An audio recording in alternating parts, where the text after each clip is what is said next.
పఠింప శ్రేష్ఠ గ్రంథం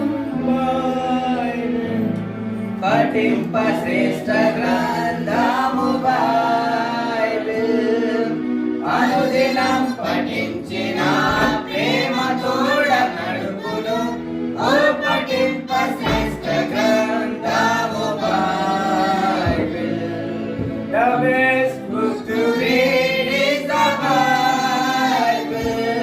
The best book to read is the Bible. If you read it every day, it will help you on your way. Oh, the best book to read is the Bible. కీర్తన గ్రంథం 71వ అధ్యాయము 5వ వచనం అందరం కలిసి చదువుకుంటాం. నా ప్రభువా యెహోవా, నా నిరీక్షణాస్పదము నీవే, బాల్యము నుండి నాకు ఆశ్రయము నీవే. మరో భావం చదువుకుంటాం. 2వ తిమోతి అపోస్తలుడైన పౌలు తిమోతికి రాసిన 2వ పత్రిక 2వ అధ్యాయం 3వ వచనం అందరము కలిపి చదువుకుంటాం. క్రీస్తు యేసు యొక్క మంచి సైనికుని వలె నాతో కూడా శ్రమను అనుభవించు.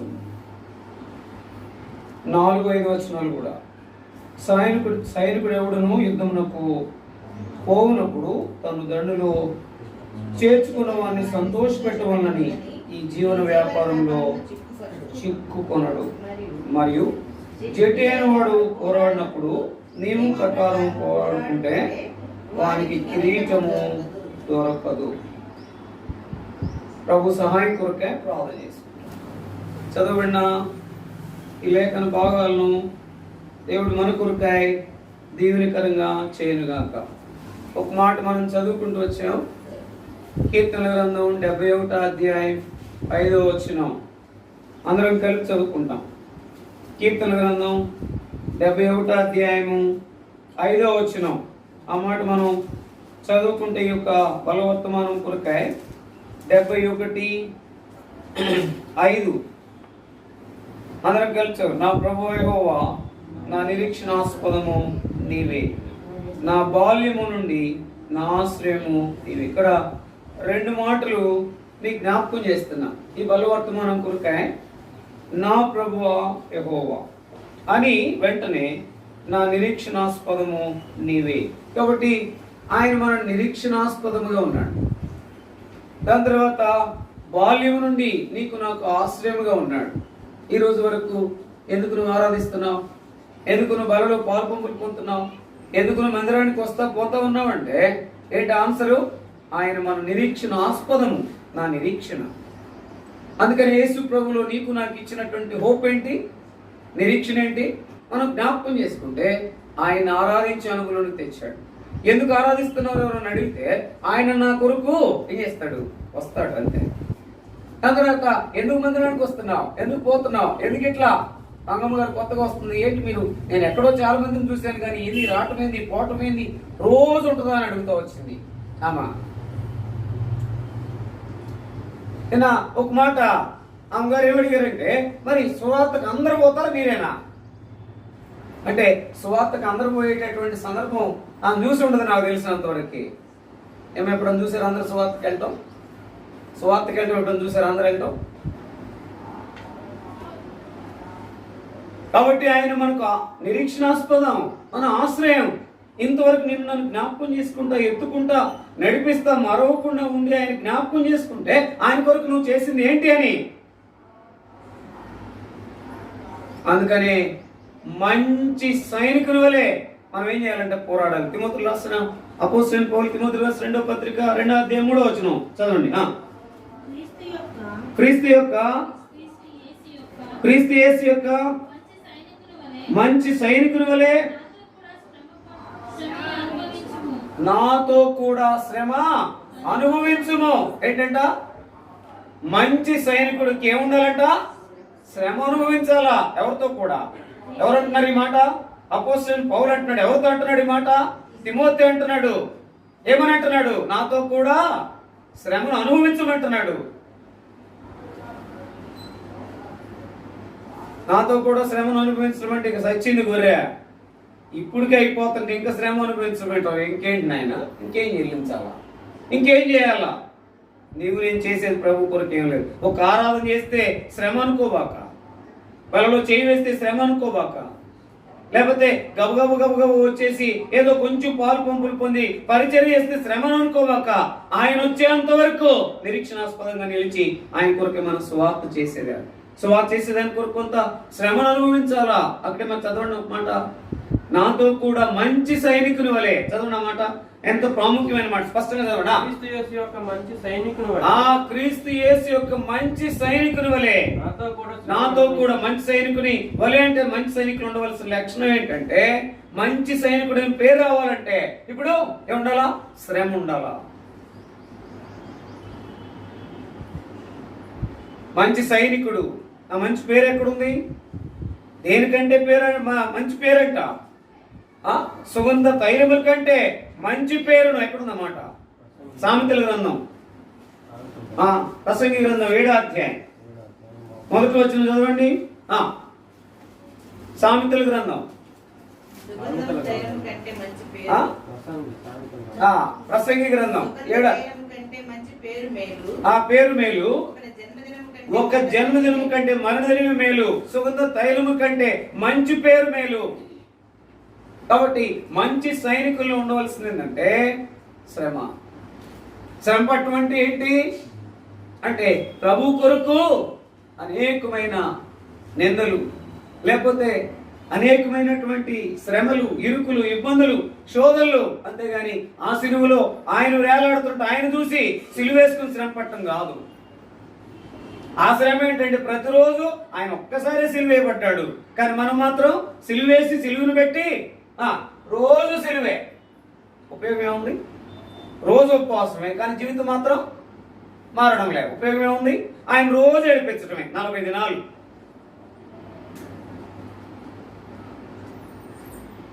ఆయన పుట్టాడు, నక్షత్రం పెట్టు, కానీ ఆయన నామానికి అవమానం తీసుకురా. ఆయన సిలువేయబడ్డాడు, సిలువై. అందుకని ఎక్కడ చూసినా ఓ అబ్బాయి. అప్పుడేమో స్టార్లు, దావీదు పట్టణం ముందు నేడు రక్షకుడు మీ కొరకు పుట్టి ఉన్నాడు. అది తర్వాత ఇక్కడ ఏంటంట, ఆయన సిలువ బొమ్మేసి దాని మీద ఒక మాట సిలువ ధ్యానము అని రాశారు. ముళ్ళ కిరీటం అది పుట్టేసి ఆ అనుభవంలోనికి రాలేకపోతున్నాడు. అయితే వారి సంగతి ప్రక్కన పెడితే మనం యేసు ప్రభువును అంగీకరించిన వారంగా, ఆయన బిడ్డలంగా, ఆయన ఆశ్రయంగా చేసుకున్న వారముగా, ఆశ్రయమైనటువంటి దేవుడు నిన్ను చూస్తున్నాడు అనేటువంటి గమనం కలిగిన వారంగా ఉంటే మనమే విమర్శించి కొన్ని ఎడల తీర్పు పొందక పోదుము. కాబట్టి ఎంత మాత్రం కూడా విమర్శించుకుంటే నేను ఎట్లున్నాను అనేది విమర్శించుకుని సరి చేసుకుంటే ఏమాత్రం తీర్పు పొందాం, ఆశీర్వాదం పొందుతాం. అందుకనే ఆశీర్వాదానికి నన్ను ఏం చేస్తున్నాడు ఆయన? వారసులుగా, కారణభూతులుగా ఆ కారణభూతులు నన్ను ఆశీర్వదించాడు. జ్ఞాపకం చేసుకుంటాం, తర్వాత చూస్తాం. అయితే ఈ నా జీవితంలో నిజమైన అనుభవం, మంచి సైనికుని వలె ఉండు, శ్రమ అనుభవించు. ఆ శ్రమ అనుభవించిన దాంట్లో చదవండి అక్కడ మాట. తిమోతి రాసిన 2వ పత్రిక, అపోస్తలుడైన పౌలు తిమోతికి రాసిన 2వ పత్రిక 2వ అధ్యాయం 3వ వచనం చదవండి. అనుభవించుము. సైనికుడు ఎవడు, రెండో మాట ముందు శ్రమ అనుభవించు, రెండో మాట సైనికుడు ఎవడును యుద్ధమునకు పోవునప్పుడు ఆ తన్ను దండులో చేర్చుకున్న వాడిని సంతోష పెట్టవలనని. ఇప్పుడు ఏంటంట, ఆ దండులో చేర్చుకున్న వాడిని సంతోష పెట్టాలంటే ఏం చేయాలంట?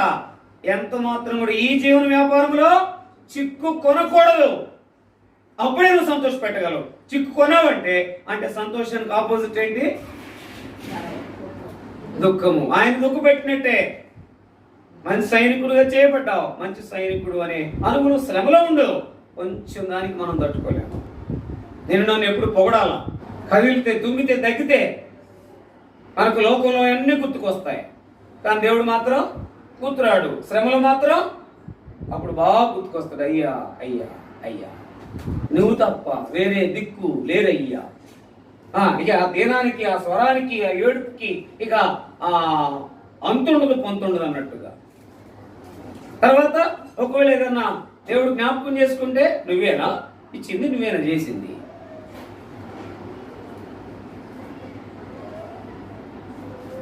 ఒక తల్లిదండ్రులు పిల్లలు అంటున్నారట తల్లిదండ్రుల్ని, నువ్వేనా చేసింది, నువ్వేనా పెంచింది, నువ్వేనా కంది. పెంచేవేమో కానీ మేం పెరిగాము, చూసేవేమో మేము చూడం, రమ్మన్నామేమో మేము రమ్మన్నాం అని అన్నారంట. ఆ తల్లిదండ్రులు తల్లి అందంటే ఒక మాట, సరే రమ్మను పోతే రమ్మని పోయలేదా, మీరన్నా బాగుండండి చాలు, చాలా ఈజీ అంటాం. మీరేనా చూసింది, మీరేనా చేసింది, మీరేనా చేసి, మీరు కాకపోతే మీ తాత అని ఇంకొక ఆయన, మీరేనా చేసేది, మీరు కాకపోతే మీ తాత చేస్తాడు. డబ్బులుంటే కొండ మీద కోతైనా దిగొస్తాడు, ఏం ప్రాబ్లం లేదు.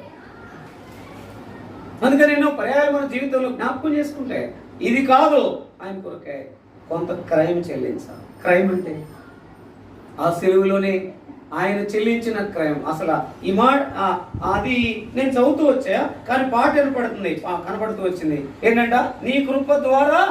ఆ కృప అనేది ఎక్కడుందంట? నీ క్రైమ్ ద్వారా.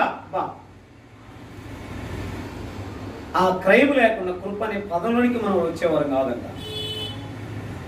ఆ క్రైమ్ అనేది లేకపోతే, ఆయన ప్రేమ అనేది లేకపోతే, ఆయన జాలి అనేది లేకపోతే ఇక్కడ మనం ఉండేవారం కాదు. అందుకనే ఆయన కొరకే మంచి సైనికునిగా ఉన్నాడు. మంచి సైనికును ఎప్పుడు కూడా ఏం చేస్తారంట, శ్రమపడే లక్షణం ఉంటుంది. శ్రమపడు, కొంచెం అన్న శ్రమపడు. వాక్యానుసారంగా జీవించడం అనేది చాలా శ్రమ. ప్రార్థనా పూర్వకం ఉండటం అనేది చాలా శ్రమ. దాంట్లో పవిత్రంగా పరిశుద్ధంగా ఉండటం అనేది చాలా శ్రమ. టూకీగా అయితే ఇక్కడ 10 మంది రావడం చాలా కష్టం, కానీ 100 మంది రావాలంటే మంగమ్మ, ఇక్కడికి 100 మంది రావాలంటే పళ్ళు ఉంటాయి, పలహారాలు ఉంటాయి, అన్ని తీసుకుంటాము, ఏ ఆచారమైనా చేస్తాము. దాని తర్వాత మేము ఎక్కడికైనా వస్తామంటే 100 మంది వచ్చేస్తారు, కిక్కిరిసిపోతారు. 10 మంది ఉన్నా పర్వాలేదు, కానీ ఇక్కడ ఆచారాలు, పద్ధతులు, గొప్పతనాలు లేకపోతే ఏమాత్రం కూడా ఇక్కడ పనికిరావు. ఉంటే ఎట్టుండాలా, ఉంటే ఎట్టుండాలా చెప్పరే, ఉంటే వెచ్చగానే ఉండాలి, లేకపోతే చల్లగా నులివెచ్చని జీవితం వద్దు. అందుకని తిమోతి గారు అంటాడు, చెప్పేటప్పుడు ఏమంటాడు తెలుసా, ఏమంటాడైనా, వద్దు వద్దు వద్దు వద్దు వద్దు వద్దు వద్దు, రెండిట్లోనికి వెళ్ళేవా భంగపాటే. గుర్తుపెట్టుకో, ఆశీర్వాదం ఉండదు నీ జీవితంలో, చెప్పలేనంత శ్రమ ఉంటుంది, నువ్వు పొందుకోవాల్సింది ఉండదు. తేలిక ఉంటుంది కానీ కొన్నిసార్లు అనుభవించేటప్పుడు దానిలోకి వస్తే వద్దు, వచ్చేయద్దు, లోకంలో కలవద్దు, వద్దు, వెళ్ళొద్దు, వద్దు, ఎవరైనా సరే చెయ్యొద్దు, వెళ్ళొద్దు, వద్దు అని చెప్పేవాడు ఆయన. ఆరాధన అంటే ఆరాధించు, ఆ దేవుని మీద నీ దృష్టి ఉంచమని చెప్తూ వచ్చాడు వర్తమానం. అప్పుడు నేను ఎక్కడున్నా ఆయన ఏం చేస్తాడంట, మంచి విధమైనటువంటి పదార్థాలతో నిన్ను జ్ఞాపకం చేసుకుంటాడు. మంచి గోధుమలతో నేను తృప్తిపరుస్తాడనే మాట. అయితే ఇక్కడ మంచి సైనికుడు శ్రమ ఉండాలి. రెండవది మంచి సైనికుడు అంటే అక్కడ రెండవ మాట ఏంటంటే వాడు జీవన వ్యాపారంలో చిక్కున్నాడు. ఎందుకో అక్కడ ఎవరు సంతోష పెట్టాలని, దండులో చేర్చుకున్న వాడిని సంతోష పెట్టాలని. ఈ దండులో నిన్ను నన్ను ఏం చేస్తుంది ఆయన? చేర్చు. ఏ దండిది? ఏ దండిది? క్రైస్తవ సైన్యము, ప్రభు సైన్యము, ప్రభు కొరకై నిలిచి ఎదురు చూసే సైన్యం. ఈ సైన్యాన్ని సిద్ధపరిచినాడు ఆయన. రాంగ నెల మనం జ్ఞాపకం చేసుకుంటాం. అందుకని వారు ఏం చేశారు? బూరలు, సైన్యం అంతా ఏం చేశారు? బూరలు ఊదారు. తర్వాత చూస్తాం ఎప్పుడైనా వీలైతే. అయితే జ్ఞాపకం చేసుకుంటే మన జీవితంలో మొట్టమొదట రెండోది ఏంటంటే ఎంత మాత్రం జీవన వ్యాపారంలో చిక్కుకొనొద్దు. 3వ మాట చూడండి అక్కడే, తిమోతికి రాసిన 2వ పత్రిక 2వ అధ్యాయం 3వ వచనం చదువు. మరియు చదవమ్మా 2వ అధ్యాయం. మరియు జట్టి అయిన వాడు పోరాడినప్పుడు నియమం ప్రకారము. ఇప్పుడు 3వ మాట ఏంటి? ఒకటేమో శ్రమ ఉండాలా, రెండోది ఏముండాలా? జీవన వ్యాపారం చిక్కునకూడదు. 3వ మాట ఏంటంటే జట్టి అయిన వాడు. జట్టి అంటే స్ట్రాంగ్, బలముతో కూడిన అన్ని క్లీన్ అయిన వాడు. అందుకని ఏం చేస్తారు? తల మొదలుకుని గోర్లు వరకు చూస్తారు. తెలిసిన వెంట్రీలు చేరాలంటే నువ్వు ఎట్టబడితే నేను తల ఉంచుకుంటానంటే అవదు. ఏంటి అక్కడ ఒక అధికారి ఉంటాడు, అధికారి చెప్పినట్టుగా. అందుకని మిలిటరీ మనం చూడండి ఎట్టు ఉంటాడు క్రాఫ్ మొత్తం, దాని పేరేంటి, ట్రిమ్మర్తో గొరిగినట్టుగా చక్కగా ఉంటుంది. ఎక్కడ ఏం తగలు అంటే ఏ ఇంటికి తగిలినా ఏం చేస్తా దొర వస్తుంది. అంతానికి ఛాన్స్ ఉండకూడదంట. క్యాప్ మీదకి చేయకూడదంట. వాడు నుంచుంటే ఎట్లుండాలి? స్టాచ్యూ లాగా ఉండాలంట అంతే. కానీ నీవు నేను మాత్రం దాని కొరకే కొంత నేర్చుకోవాలి. ముందు శ్రమ పడు, వాక్యానుసారంగా ఉండు. శ్రమ అంటే అదే. కానీ నీకు నాకు అది ఉందో లేదో చూసుకో. ప్రార్థనా పూర్వకంగా ఉండు, ప్రార్థనా పరుడుగా జీవించు. 3వదిగా ఆయన కొరకు ఎదురు చూడు. నా నిరీక్షణాస్పదము నీవే, నా ఆశ్రయము నీవే. అందుకని కీర్తనలు 70 అధ్యాయం 5వ వచనం చదవండి. కీర్తనలు 75 అధ్యాయం 5వ వచనం చదవండి ఒక మాట. కీర్తనలు 70 అధ్యాయం 5వ వచనం చదవండి.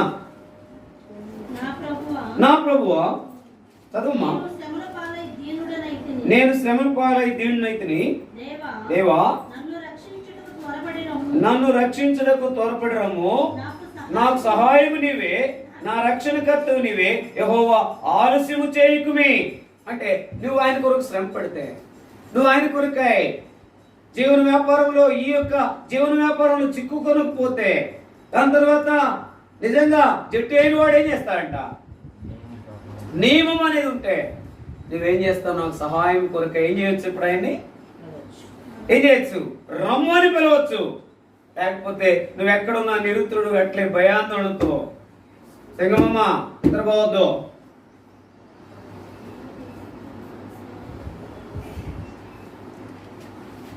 అందుకని ఇప్పుడు అక్కడ ఆ మాట కొరకే ఎంత ధైర్యం. నేను శ్రమ పాలై దీనుడనైతిని, దేవా నన్ను రక్షించడానికి త్వరపడము. నాకు సహాయము నీవే, నా రక్షణకర్తవు నీవే. ఏం చేయమంటున్నాడు? యెహోవా ఆలస్యము చేయకుమే. అయ్యా ఏమాత్రం ఆలస్యం చేయబోకు. నీ కొరకు కొంచెం అని నిలిచే, నాకు కావాల్సింది నువ్వు. ఆలస్యం చేయొద్దు, నన్ను ఉన్నతమైన స్థితిలో ఉంచు. ఆలస్యం చేయొద్దు, త్వరపడిరా. నువ్వు తప్ప నాకు దిక్కులేరు. ఆ యొక్క సైన్యం అంతా నడిపించదాని కొరకాయ నీవే మా దిక్కుని కోరుతూ వచ్చినాడు. ఎవరు? ఆసన యెహోషాపాతు. నీవే మా దిక్కు. అంటే ఈ యొక్క విధానములో మనం వెళ్ళేటప్పుడు, ఈ సైన్యంలో కొనసాగేటప్పుడు, ఏదైనప్పుడు కూడా అక్కడ ఎరిగినాడు నీవే మా దిక్కు అని అక్కడ ప్రార్థన చేస్తూ వచ్చినాడు. అందుకని మనం ఏం చేయాలంటే వాక్యానుసారంగా జీవించేవారుగా, ప్రార్థనాపూర్వకంగా, దాని తర్వాత నిరీక్షణతో ఆయన కొరకే ఎదురు చూడాలంటే ముందు కొంచెమైనా శ్రమ పడాలి, కొంచెమైనా మనము ఆయన కొరకై నిలబడాలి, ఎదురు చూడాలి. అందుకని చదవండి కొరింథీయులకు రాసిన మొదటి పత్రిక 11వ అధ్యాయం 28, 30, 31 వచనాలు చదవండి. ముందు 28 చదవండి. కాబట్టి ప్రతి మనుషుడు తను తాను పరీక్షించుకోవడం వల్ల ఒకటి చాలు. ఏంటంటే 28వ వచనం కాబట్టి ప్రతి మనుషుడు అంటే అక్కడ నీ పేరు పెట్టుకో. ప్రతి మనుషుడు ఏం చేయాలి? తన్ను తాను పరీక్షించుకోవాలి. ఏమని పరీక్షించుకోవాలి? పరీక్ష అనేది అలవాటు చేసుకోవాక, హృదయపూర్వకంగా పరీక్ష చేసుకో. అందుకని పరీక్షలో ఏముండాలా? పరీక్షలో ఏముండాలా? పవిత్రత ఉండాలంతే. ఆ పరీక్షలో పవిత్రత లేకపోతే ఏమాత్రం కూడా నేను పాలు పంపులు పొందిన ప్రయోజనం లేదు.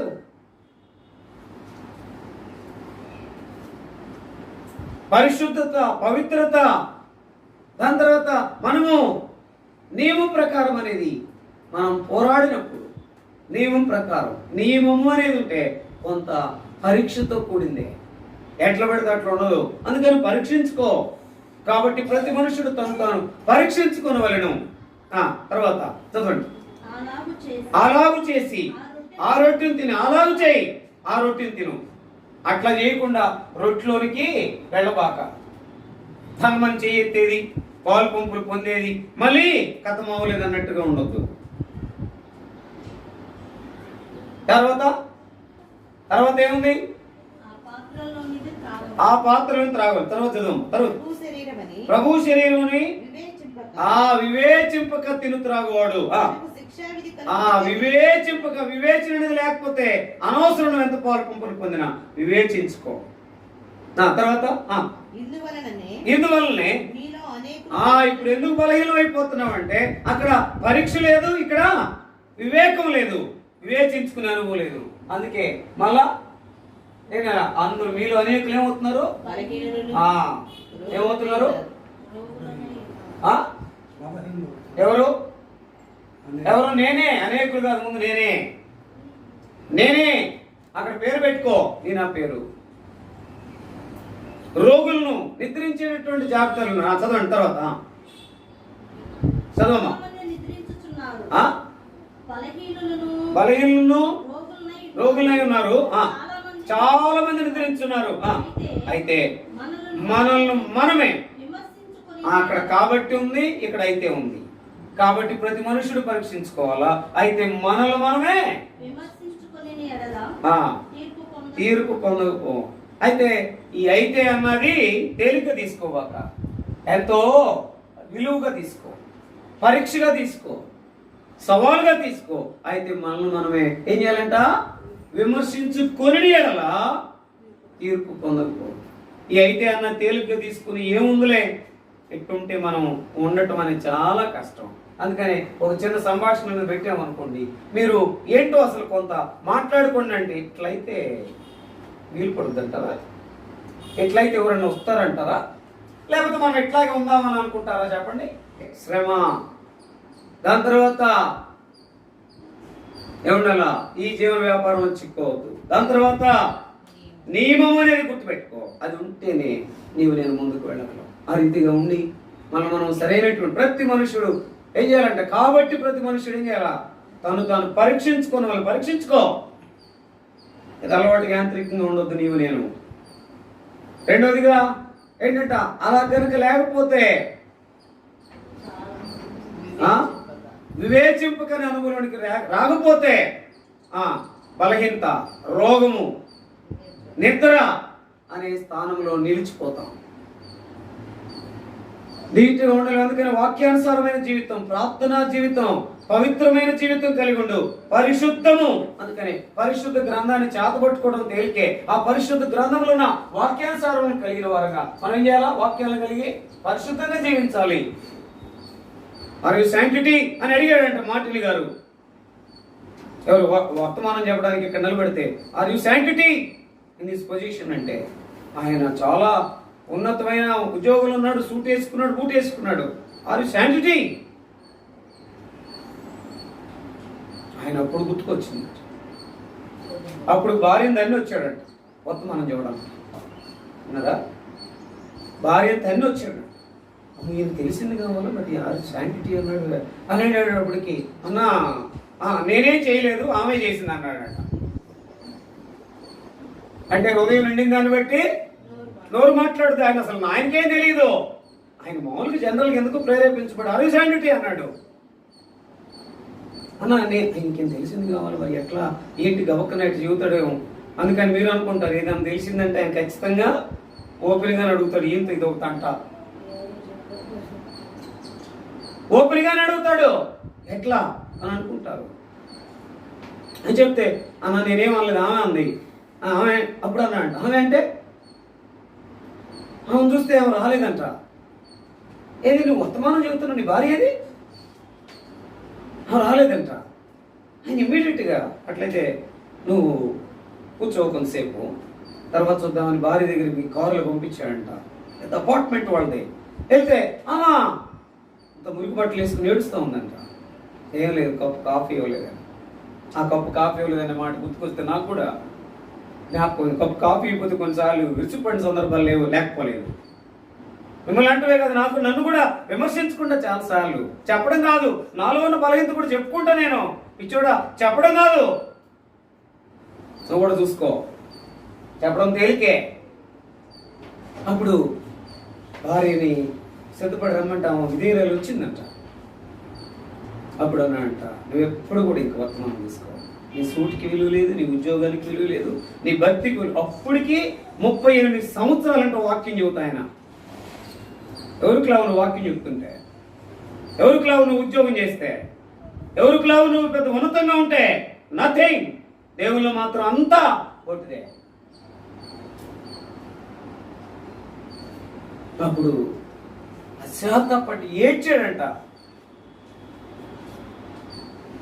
చాలాసార్లు మనం పవిత్రంగా లేకుండానే పాలు పంపులు పొందేది, పవిత్రంగా లేకుండానే వాక్యం చెప్పేది, పవిత్రంగా లేకుండానే పాలు పంపులు పొందేది, ఆరాధించేది. మనం పరీక్షించుకోవాలి. అందుకని సువార్త కొరకు వెళ్ళబోతున్నాం. నేను ఎట్లున్నాను? మంచి అనేది ఉంది నాలో. మంచి సైనికుని యొక్క శ్రమపడే గుణం ఉన్న నాలో ప్రభు కొరకే. ఆయన కలవరి శిలువలని కొరకే శ్రమపడ్డాడు.